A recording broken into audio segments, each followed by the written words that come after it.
Alléluia. Vous n'avez pas assez de temps pour étudier. C'est ça la réalité. Alors, dans la prière, Dieu m'a montré comment je pouvais faire pour réussir. Et je l'ai fait. Et j'ai décroché mon diplôme. Alléluia. Donc, quand vous êtes un homme de prière, Dieu va vous communiquer sa pensée. Dieu va vous montrer les voies de la réussite. Vous êtes dans les affaires.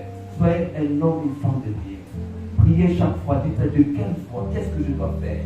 Comme Moïse a prié. Dieu vous montrera les voies. Vous voulez commencer un projet, vous n'avez pas d'argent. Priez, dites à Dieu, Seigneur, c'est ça mon projet. Est-ce que tu peux le financer? Comment je fais pour y arriver? Bien aimé, il y a des gens qui n'ont rien, qui n'avaient rien, je veux dire. Mais aujourd'hui, ils ont des immeubles. Alléluia. C'est possible dans votre situation. Vous pouvez devenir un pilier dans cette église. Quand il y a besoin d'acheter un terrain, ne vous inquiétez pas, moi je vais payer. Alléluia. Alléluia. Vous pouvez devenir un pilier. Le problème avec les hommes de Dieu, c'est que Dieu nous appelle à la sacrificature. Et Dieu donne l'argent pour pouvoir aux besoins de la sacrificature. Pour nourrir les pasteurs, pour prendre soin de lui, son transport, tout. L'église, Dieu a fait sortir vous. Soyez un homme et une femme de prière. Dieu vous montrera les voies pour vivre l'accomplissement de vos projets. Deuxièmement, la prière vous donne accès aux habilités spirituelles. Quand vous êtes un homme de prière, vous aurez des habilités spirituelles. Alléluia. Vos affaires sont là. Dieu peut vous donner des habilités spirituelles pour faire des affaires et avoir beaucoup de moyens. Alléluia. Vous servez Dieu à l'église. Dieu peut vous donner des habilités spirituelles pour impacter les gens dans l'église. Alléluia. Donc un homme, une femme de prière, c'est un homme, une femme d'impact. Alléluia. La troisième chose, la prière vous donne accès à un avantage compétitif. Vous connaissez l'histoire de Daniel, n'est-ce pas? Vous allez lire ça dans Daniel 2, verset 2 à 28. Vous allez voir comment Dieu avait distingué Daniel. Qu'est-ce que Daniel avait fait? Il a prié. Alléluia. Il a prié. Les songes là, personne ne pouvait les connaître ni les interpréter. Mais Daniel, c'était un homme de prière. Il a prié, Dieu lui a donné des habilités, des compétences surnaturelles. Les surnaturels, laissez-moi vous dire ça. Les surnaturels, c'est la portion. C'est votre part en tant qu'enfant de Dieu. À votre travail, en tant qu'ingénieur, il n'y a personne qui peut résoudre ces problèmes-là. Vous pouvez prier. Dieu vous donnera des habilités, des compétences surnaturelles pour le faire. Amen. Alléluia. Amen. Dans les mariages, dans les études, dans les affaires, dans des compétitions, Dieu vous donnera des habilités surnaturelles. Donc un enfant de Dieu, c'est une lumière. Quand vous passez quelque part, les gens doivent constater que vous êtes un enfant de Dieu. Pourquoi? Parce que vous avez accès au surnaturel. Tout le monde ici vit dans les naturels. Il y a des gens qui envient même des occultistes. Non, je vais devenir dans les loges. Les loges, ce sont des petits. Alléluia. Les loges sont des petits. Celui qui est en moi, il n'est plus qu'un petit. Celui qui est dans le monde, qui est dans le monde. Les loges. Et vous voyez des jeunes gens là, non, je vais avoir l'argent, je vais dans les loges, je vois mon Dieu là, il a dit, c'est toi. Maintenant, ceux qui ne vont pas dans les loges, ils ne font pas le nécessaire. Au point où ceux qui sont dans les loges, ils ont l'air d'être plus grands que nous. N'est-ce pas, c'est vrai? Pourquoi? Parce que nous ne prenons pas avantage des habilités surnaturelles que Dieu nous a données. Maintenant, les loges, ils vont prendre des habilités surnaturelles. Il y en a pour les diables et pour Dieu. Mais la vérité, c'est que les habilités surnaturelles du diable sont moindres que nos habilités. Alléluia. Alors, si vous voulez être un vrai enfant de Dieu, il faut être très sérieux avec Dieu. C'est pourquoi j'aime sanctuaire de la sanctification, sanctuaire de l'éternel. Dieu est dans ses lieux. Alléluia. Alors, il faut aller en profondeur. Ne soyez pas des chrétiens superficiels.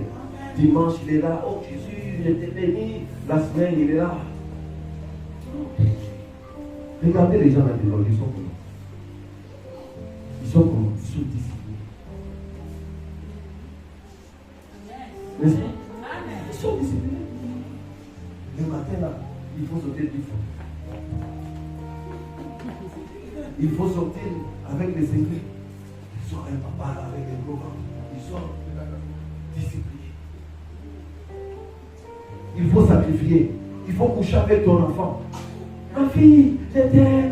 Ma fille, ma fille. Il couche avec ton enfant. Il paye les prix. Est-ce que nous payons? Est-ce que nous payons? Et nous prions, Seigneur, ma vie ne change pas. Mais combien tu as mis d'efforts pour que ta vie change? Alléluia. Nous pouvons devenir dans cette église une église de feu. Cette église peut devenir une église de feu. Quand tous nous nous levons, nous entrons en profondeur. Nous prions comme des fous. Nous travaillons comme des fous. Nous avons une foi qui déplace les montagnes. Et la vie de chacun va changer en Seigneur. Alléluia. Quand on cherche un lauréat à l'université, ça sera un membre de cette église. Quand on cherche un homme d'affaires dans ces quartiers, ça sera un membre de cette église. Alléluia. Quand on cherche une jeune fille ou de maman qui se marie, ça sera dans cette église. Alléluia. Entrons en profondeur. Ne soyons pas superficiels. Ne soyons pas des chrétiens légers. Soyons des chrétiens qui craignent Dieu. L'exemple, c'est Daniel. Je vous recommande de lire les livres de Daniel. Lisez à partir du premier chapitre. Vous allez voir comment Daniel a marché. Il n'était même pas dans son pays. C'était un étranger, un captif, un esclave. Mais Daniel est entré en profondeur. Il n'a pas abandonné son Dieu. Quand on a dit tout le monde adore ce Dieu, il a dit moi je n'adore pas ce Dieu. Moi j'adore le Dieu d'Israël. C'est lui qui a créé les ciels et la terre. On a dit alors, vous les gars, on va vous tuer, dit tant mieux. Mais Dieu là, il adore. Il sera avec moi dans les feux. Il sera avec moi dans la fosse au lion. Il a été avec eux. Ils sont sortis vivants. Les gens qui les jetaient dans les feux sont morts. Mais eux sont entrés dans les feux. Ils s'est promené dans les feux. Alléluia. Alléluia. Le lion était là et dit, mon cher lion, j'aime ta compagnie. À cause de ma foi en Dieu, je peux vivre avec toi. Est-ce que tu peux me transporter un peu? Faisons un tour dans la fosse. Oh, montre-moi un peu les pointards de la fosse. Alléluia. C'était quoi? La foi. C'était des sons de feu, des sons de prière, des sons consacrés. La consécration, c'était des miracles. Vous allez voir qu'à partir des Actes des Apôtres, chapitre 4, jusqu'à la fin, les apôtres ont été utilisés puissamment. Au point où quand ils passaient leur ombre, délivrée, leur ombre guérissée, la puissance de Dieu marchait avec eux. C'était quoi? La prière des membres de l'église. Quand l'église est debout dans la prière, ces hommes deviennent puissants. Cette ville parlera de votre papa, de votre maman. Les gens vont s'accourir pour venir ici pour chercher la vie, la guérison. Alléluia. C'est vous la force de cette église. C'est vous la force de ce ministère. C'est vous la force de cet homme et de cette femme. Si vous vous levez, la prière vous donne des habilités surnaturelles. Est-ce qu'on peut acclamer le Seigneur de tout ça? Alléluia. Alléluia. Alléluia. La prière vous prévient du danger. Alléluia. Quand vous êtes un homme de prière, Dieu vous prévient du danger. Du danger. Un frère pour qui je priais ici au Canada, après papa, j'ai eu un sens, c'est des étoiles. On a parlé, on avait un accident. J'ai dit non, prions pour l'accident. Toi, tu ne vas pas mourir de l'accident. Tant que mon Dieu est vivant. On a prié. Hier, la nuit, il m'a envoyé un message. Si vous sur mon téléphone, là, genre, vous allez voir, il y a une voiture, un accident. L'aile là, de droite là, fini. Je vois, il me dit, papa, tu te rappelles, Dieu avait montré, j'ai fait un accident, j'ai dit, ah bon? Mon cœur commençait à battre, Seigneur. Est-ce que ma prière m'a fait quelque chose? Je lui ai dit, est-ce que ça va? Et bien, je ne sens pas aucune écriture. Alléluia. Le prix de la voiture est terminé. Il dit non, papa. L'assurance va me donner une nouvelle.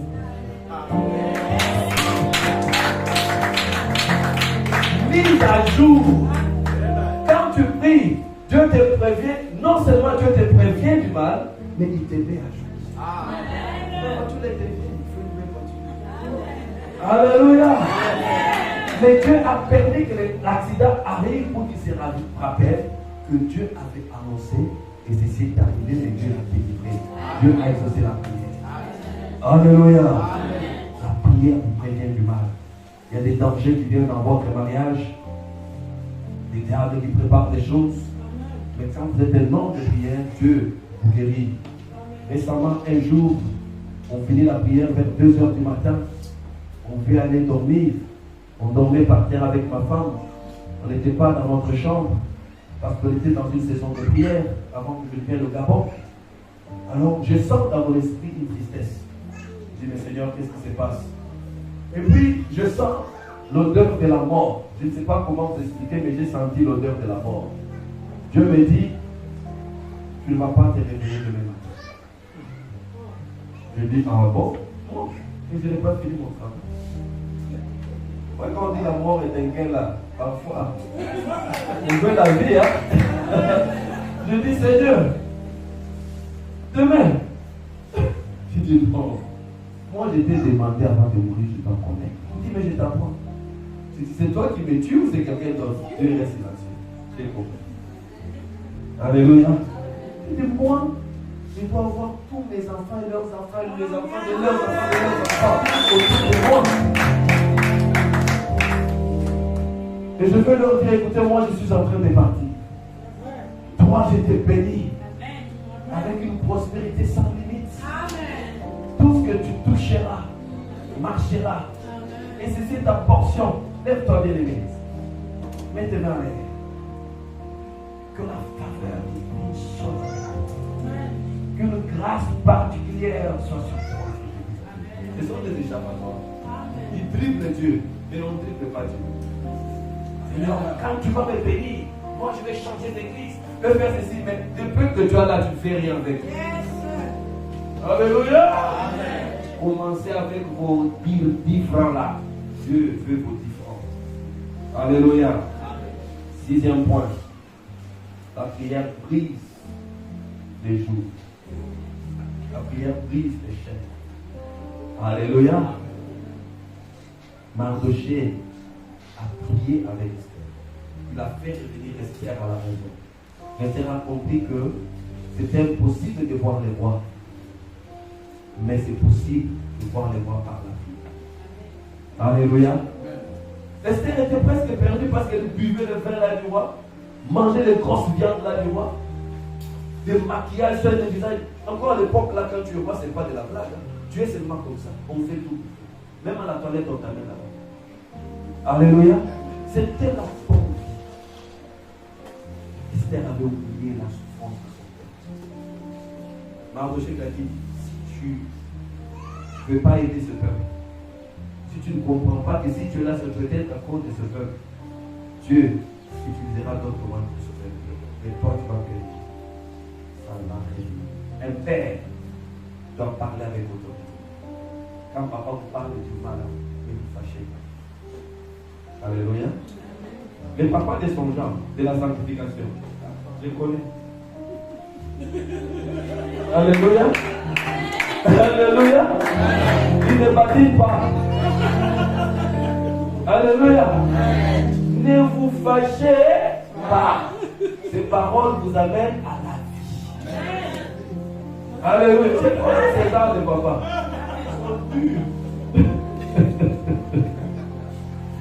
Alléluia.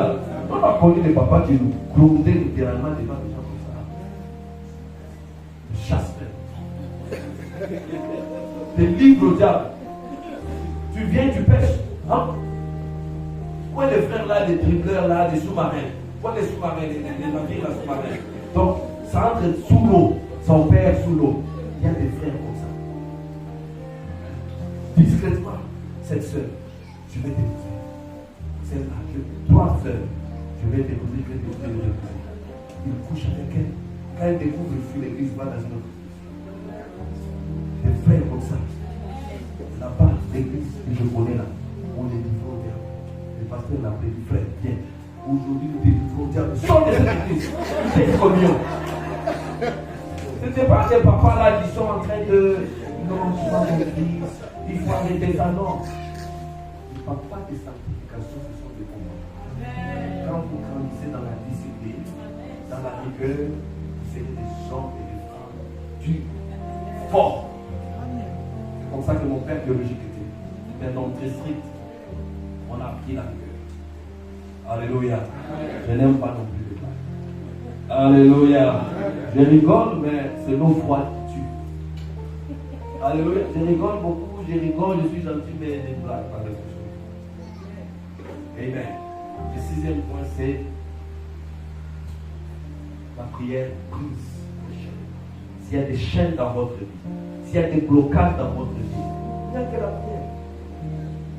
Il n'y a que la prière. Il ne faut pas vous plaindre. Il ne faut pas vous fatiguer. Amen. Alléluia. 2011 maintenant. Amen. L'Esprit de Dieu est là. Qu'il vous parle davantage. Il y avait une sœur. Cette sœur-là, Dieu me dit, tu la visites cette année. Elle avait 47 ans. Elle était célibataire. Dieu me dit, je la visite cette année. C'est l'année de la percée des années. Permettez-moi de dire ça. 47 ans et elle était vierge. Elle me dit, pasteur, je ne comprends pas pourquoi Dieu est venu.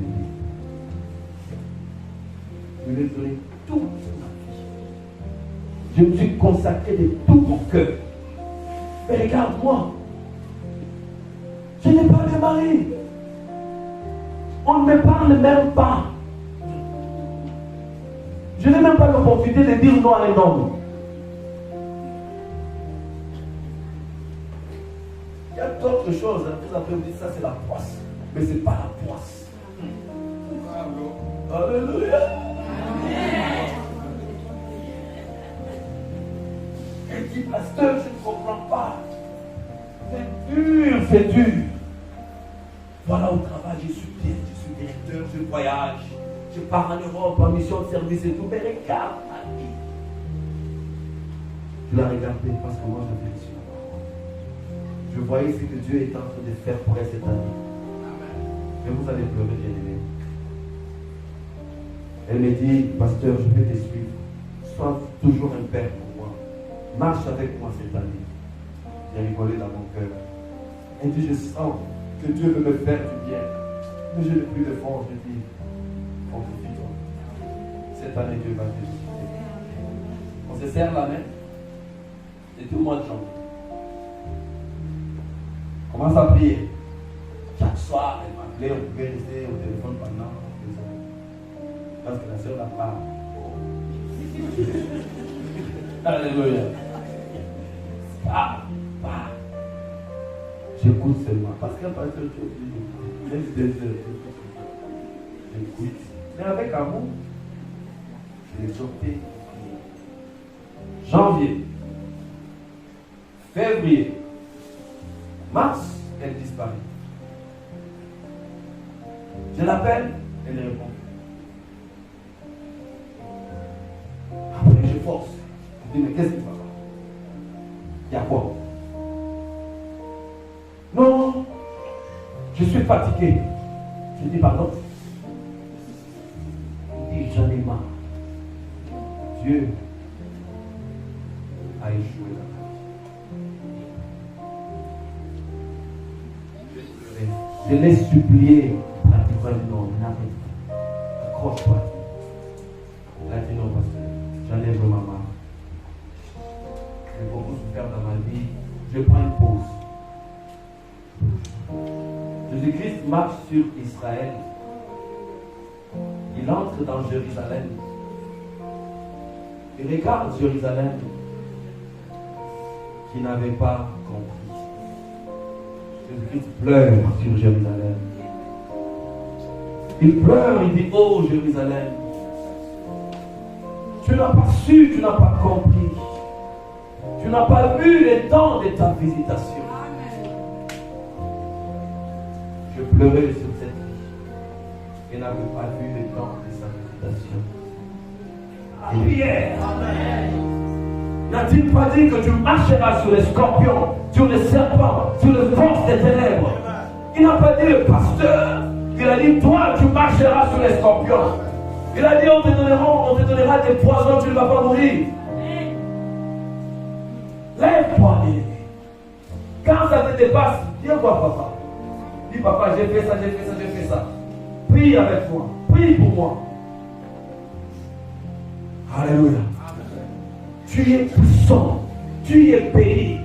Tu as la faveur de Dieu. Ne lâche pas, bien-aimé. Prie. Prie jusqu'à ce que tu vois la solution. Le dernier point. La prière te donne la foi. Amen. Alléluia. Amen. Il y a des moments où on est faible. On commence seulement à prier. Est-ce que tu peux prier avec moi? Prions, disons quelque chose.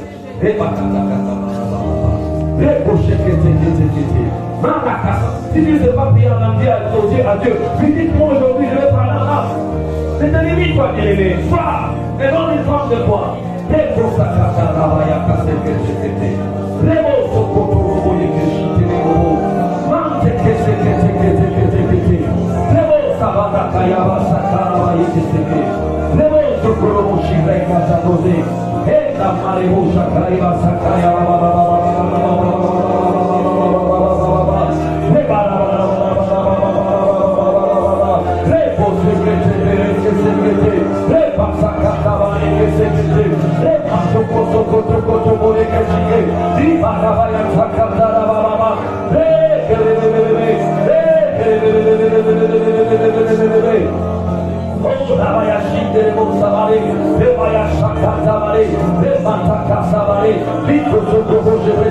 In the name of Jesus.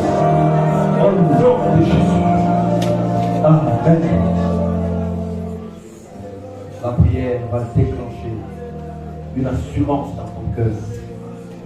Quand tu es faible, quand tu ne sais quoi faire, quand il n'y a que les larmes qui coulent, sans même que tu oses savoir, quand tu prieras, la prière te donnera de l'assurance.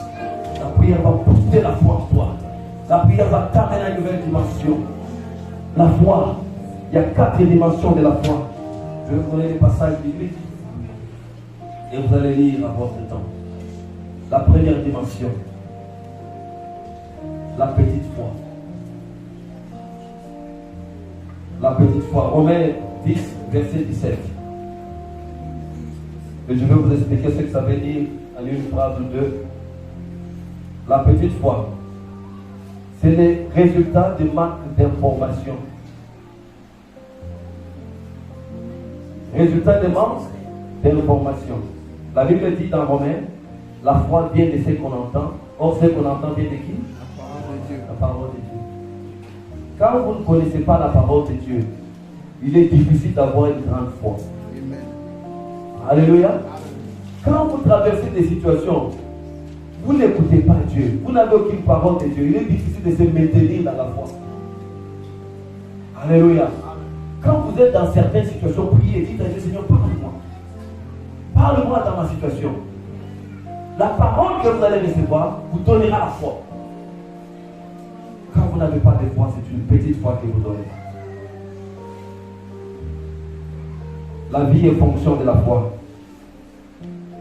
Les résultats que vous recevez dans votre vie, c'est les résultats de la foi. Peu de paroles, peu de révélations, petite foi. Alléluia. Qu'est-ce qu'il faut faire? Être amoureux de la parole. Si vous avez un culte des semaines où on enseigne, ne manquez pas ça. Ayez un cahier. Comment on peut venir chaque jour à l'église sans cahier? Vous avez quelle mémoire? Même l'éléphant oublie. Alléluia. Mais si vous écrivez, vous avez des références, vous pouvez revenir à cette parole. Amen. Vous pouvez méditer sur ça. Amen. Alléluia.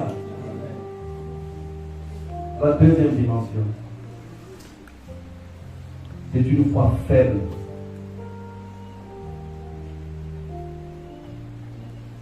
Qu'est-ce que la foi faible est? Ce sont des gens qui ont reçu la parole.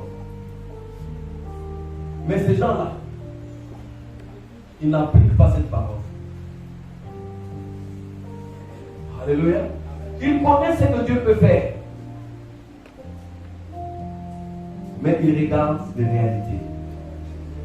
Vous allez voir dans les livres des Romains 4, 17 à 22. Romains 4, 17 à 22. Vous allez lire à la maison. Une faible foi. Ce sont des gens qui marchent par la vue. Des gens qui regardent les réalités. Tu es célibataire, tu es jeune, tu n'as pas d'argent, tu te dis, ah, quand Dieu me bénira, on te demande, tu te maries quand Dieu me bénira. Non. Non. Pas quand Dieu te bénira, quand tu voudras te marier. Alléluia. Moi, je n'avais pas d'argent quand je me suis marié. Et vous savez, je me suis marié où? Devinez un peu. Qui peut deviner? J'ai loué un bateau. Bateau. Alléluia. Mais je n'avais pas d'argent. La foi. La foi. La foi. La foi t'enverra loin, bien aimé. Je n'avais pas d'argent. Je n'avais pas d'argent. Je dis à ma femme, moi, mon rêve, c'est de marier dans le bateau. Ma femme dit, moi, c'est dans une ferme. Je dis, comment on fait? On s'est dit, on se marie 2 fois. Cette année, c'est mon année. Je suis quand même l'homme, non? Là, mon sens africain. Alléluia. On a commencé à chercher des bateaux. Quel temps ça coûte cher? Nous sommes allés, on a trouvé un bateau.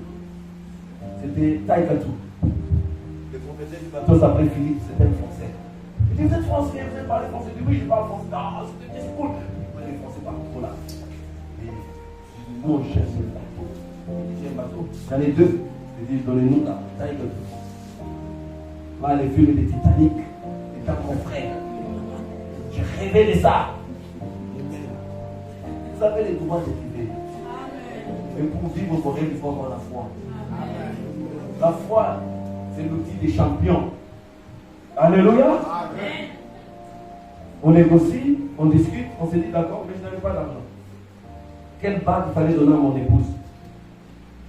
Je suis l'enfant de Dieu. Les diamants. Mais je n'avais pas d'argent. Il n'y avait pas de pitié pour les mariages. Il n'y avait rien, bien aimé. Et aussi, on parle aux parents. Les parents africains là, on les a laissés à côté. Dans quel sens? Financièrement. On ne comptait sur personne. Parce que quand tu as la foi, mais tu comptes sur la sœur. Ah, ça c'est pas la foi. La foi, tu comptes dans les vies sur Dieu. Amen. Alléluia. Amen. On pouvait prendre les discours. À quelques jours du mariage, on avait tout. On avait emprunté à personne. On avait demandé à personne. On avait demandé à personne. La foi a amené l'argent. On s'est marié dans les bateaux. Et je fais les Titanic. Alléluia. Alléluia. Les hommes et les femmes d'alliance que nous sommes, nous allons vivre la réalisation de nos rêves.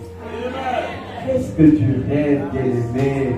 Mais le problème, c'est qu'il y a ceux-là qui n'ont même pas de rêve. C'est grave.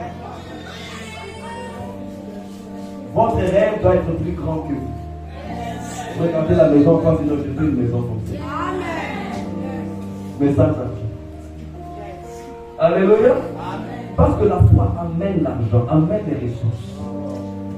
Maintenant, quand vous croyez, vous posez les actes de la foi.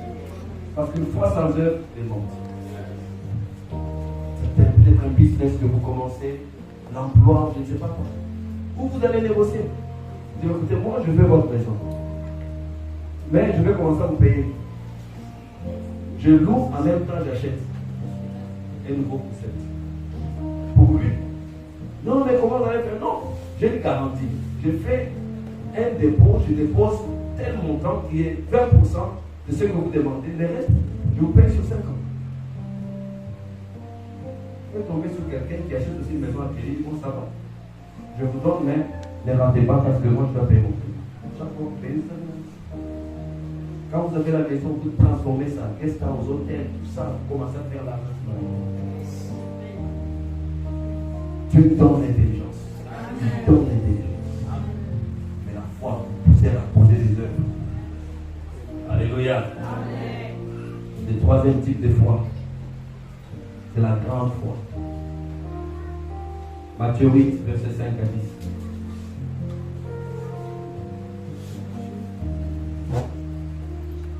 La grande foi, c'est quand vous commencez à nager, vous vous plongez dans la parole de Dieu. Vous croyez en cette parole. Vous commencez à l'appliquer, votre foi devient grande. Il y a une différence entre l'espérance et la foi. La différence, c'est que l'espérance, c'est futuristique. C'est comme ça qu'on dit. Hein? Donc vous voyez quelque chose seulement dans la future. Vous espérez qu'un jour vous saurez ça. C'est ça l'espérance. Mais la foi, non seulement vous espérez, mais vous vous voyez avec la chose et vous posez des actes comme si vous avez déjà la chose. Alléluia. C'est ça la foi. Très important.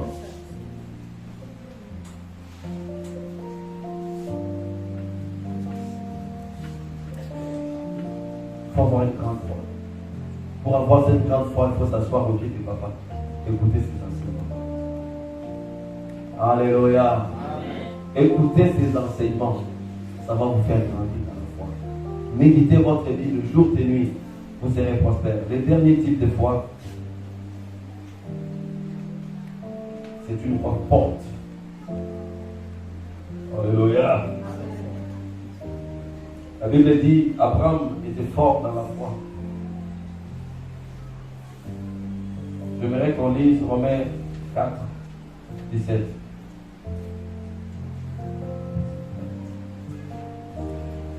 Je t'ai établi Père d'un grand nombre de nations. Romains 4, 17. Il est notre Père devant celui auquel il a cru, Dieu qui donne la vie aux morts et qui appelle des choses qui ne sont point comme si elles étaient. Qu'est-ce qu'il n'y a pas dans votre vie? Croyez que ces choses-là deviendront. Si vous croyez, vous allez les vivre. Verset 18. Espérons contre toute espérance. Contre toute espérance. Espérons. Il crut en sorte qu'il devint père d'un grand nombre de nations. Selon ce qui lui avait été dit, telle sera ta prospérité. C'est ce qui lui avait été dit. Mais crut. Et sans faiblir dans la foi. Il ne considéra point son corps déjà. Son corps était déjà usé. Il ne considéra point ça. Non, vous ne pouvez plus avoir d'enfants. Non, pour vous, pour commencer une carrière à cet âge, c'est impossible. Ne considérez pas ça. Abraham n'a pas considéré son corps. C'était un vieux. De plus de 80 ans. Alléluia. Amen. Puisqu'il avait près de 100 ans. Oh, d'ailleurs, il n'a pas considéré son corps déjà usé, donc un corps fatigué, foutu. Certainement, ils n'avaient plus de désir. Mais ils ont cru. Alléluia. Et que Sarah n'était plus en état d'avoir des enfants. Même si vous n'êtes plus en état d'avoir des enfants, pourquoi? Il y a des gens avec des trompes enlevées mais qui reçoivent. C'est Dieu là que vous priez. Il est pris dans tout ça. Alléluia. Verset 21. Ayant la pleine conviction que ce qu'il promet, il peut aussi l'accomplir. C'est là que la foi d'Abraham était. Il a cru que ce que Dieu promet, il peut l'accomplir. Qu'est-ce que Dieu vous promet? C'est pourquoi cela lui fut imputé à justice. Alors, la foi forte, c'est une foi qui est basée sur la parole de Dieu, une foi qui est inébranlable, quelles que soient les circonstances. Il y a des gens qui reçoivent des paroles de Dieu. Quand ils vivent l'opposé de cette parole, ils se plaignent, ils abandonnent. Quelles que soient les réalités, gardez la foi forte. C'est le haut niveau de la foi, quelles que soient les circonstances. À quelques jours du mariage, on n'avait pas d'argent. On a dit, on se marie. Plus ça devenait compliqué, plus on donnait les invitations. Venez au bateau. Alléluia. On s'est retrouvés mariés. Donc c'était l'année prochaine, c'est maintenant la ferme. C'est une ferme, ce sont des endroits de riches. Des bateaux, fermes, je ne sais pas si, c'est très rare. Hein. Même les stars là, c'est rare. Moi, je suis un enfant de Dieu. Je n'ai pas quitté. Abraham n'a pas quitté. Il n'a pas hésité. Il n'a pas regardé les réalités. Il n'a pas regardé. Seigneur, nous voulons une foi forte. Vous allez dire à Dieu, Seigneur, je reçois cette foi. Commencez à proclamer quelque chose dans votre vie. Je ne sais pas ce que vous attendez de Dieu. Je ne sais pas ce que Dieu vous a promis. Je ne sais pas ce qui est possible pour vous. Mais ce qui est possible pour vous est plus que possible pour Dieu. Ce qui est impossible pour vous, Dieu peut le faire. Élève ta voix, prie. Dis à Dieu, je veux une nouvelle dose de la foi. Donne-moi l'amour de ta parole. Donne-moi de marcher différemment. Donne-moi de marcher dans ta présence. Donne-moi de rester dans ta présence. Donne-moi de vivre le surnaturel. Au nom de Jésus.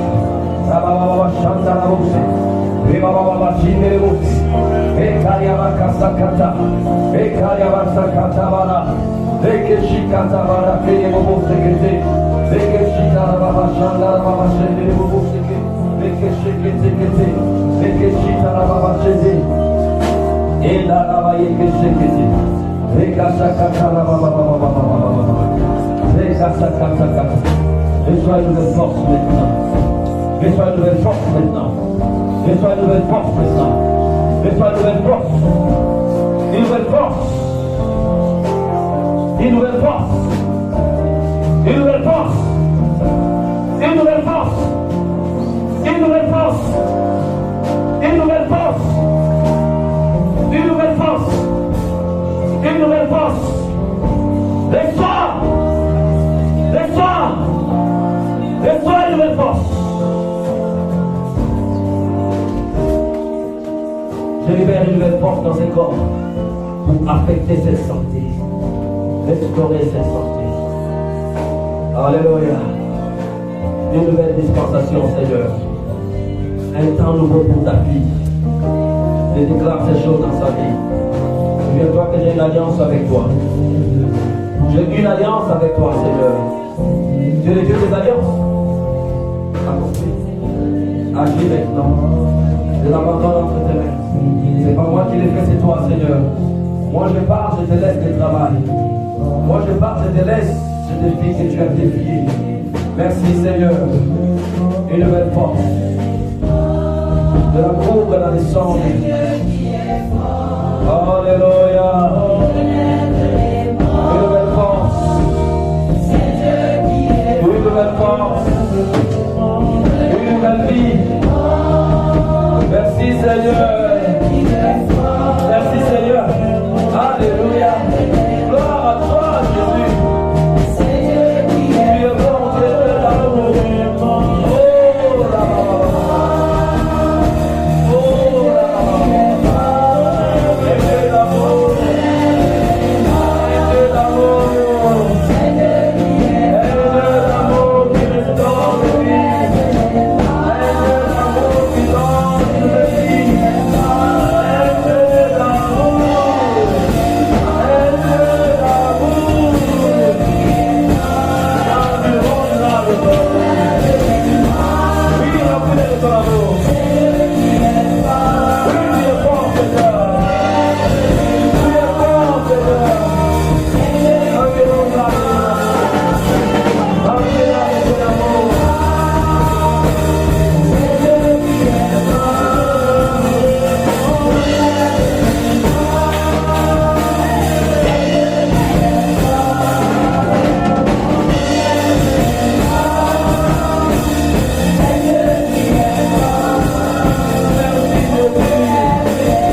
Il a donné, il n'a pas hésité. Mais toi, qu'as-tu sacrifié dans ta vie? Bien-aimé, on nous a dit que la sacrificature a beaucoup d'avantages pour nous. Soyons reconnaissants envers Dieu. Il a déjà beaucoup fait, mais il veut en faire davantage. Mais que faire? Rester dans cette position? Je ne crois pas. On va encore élever nos voix. Tendons nos mains vers le serviteur de Dieu. On va élever nos voix et on va le bénir. Au nom de Jésus. On va prier pour lui. Élève ta voix et commence à prier. Seigneur avec respect.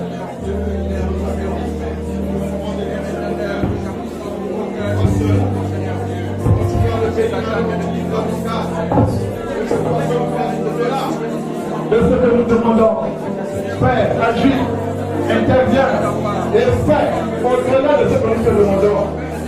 Tu l'as établi, c'est pour aller dans les nations. Père, c'est sa mission qu'il a juste commencé. Sa mission qui vient juste de commencer ne s'achète pas maintenant. Mais que sa mission, Père éternel, s'accomplisse quand tu viendras chercher ton église. Au nom de Jésus. Tu es le Dieu qui nous bénit de toutes sortes de bénédictions. Bénis-le et accorde des grâces inouïes, des grâces spéciales, de manière qu'il ne soit pas dans les soucis des inquiétudes, des lamentations, mais qu'il soit toujours dans la joie de te servir. Parce que tu es son Dieu, toi qui l'as établi, toi qui l'as consacré, toi qui as fait de lui ton serviteur. Garde-le fidèle à toi jusqu'au moment où tu reviendras. Père, merci pour tous tes hauts et bienfaits. Que la gloire, l'honneur et la puissance te reviennent. Au nom de Jésus-Christ de Nazareth. Que tout ce que nous avons écouté ce matin soit conservé. Ça veut dire au Seigneur, Seigneur, grave-le dans mon cœur. Grave cette parole. Tous leurs projets au nom de Jésus-Christ. Qu'ils ouvrent encore plusieurs autres branches, Seigneur mon Dieu. Et qu'ils soient une référence dans cette ville et dans ce pays et ailleurs, au nom de Jésus. Je bénis la vie de chacun de tes enfants, tout ce qui est lié à leur vie, au nom de Jésus-Christ. Je me lève contre tout défi que tes enfants ont. Que ta main puissante soit sur eux et leur montre ta gloire au nom de Jésus-Christ. Je te dis merci, Seigneur, parce que tu es là au cœur de nos vies. C'est toi qui les fais vivre. C'est toi qui prends soin d'eux. Je bénis la vie de chacun. Je bénis la situation de chacun. Je bénis les projets de chacun. Je bénis cette semaine. Au nom puissant et glorieux de Jésus, nous avons prié et nous disons Amen. Amen. Seigneur, on